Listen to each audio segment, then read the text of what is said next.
একটা দূর পাহাড়ি গ্রাম, শীতের মাঝরাত, পুরো গ্রাম ঘুমিয়ে, চারদিকে শুধু বরফ আর ভয়ঙ্কর নীরবতা। আমি বাসে করে গ্রামে পৌঁছালাম কাকার বাসায়।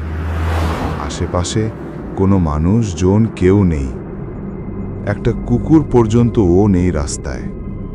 শুনশান চারিদিক।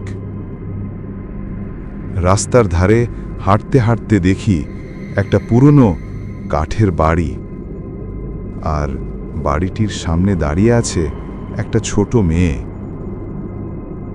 ওর চোখ দুটো কালো গর্তের মতো, যেন চোখ নেই, শুধু ফাঁকা গর্ত, আর বরফে ঢাকা মুখে কোনো অভিব্যক্তি নেই। আমি তাকাতেই সে আস্তে হাত নাড়ল।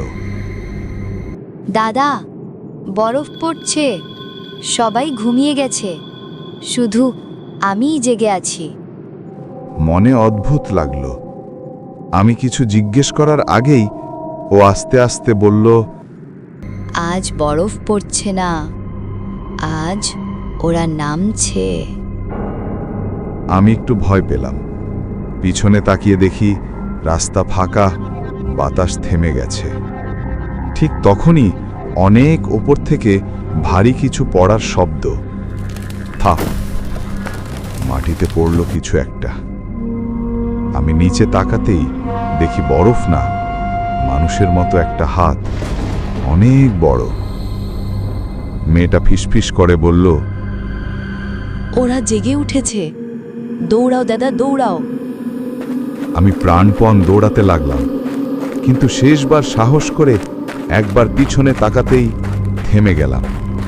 সেই মেয়েটা মাটিতে দাঁড়িয়ে নেই, সে ভাসছে, আর তার চারিপাশে অনেকগুলা কঙ্কালের ছায়ার মতন ঘুরছে, তাকে ঘিরে আছে। আমার চোখ ঝাপসা হয়ে আসছিল।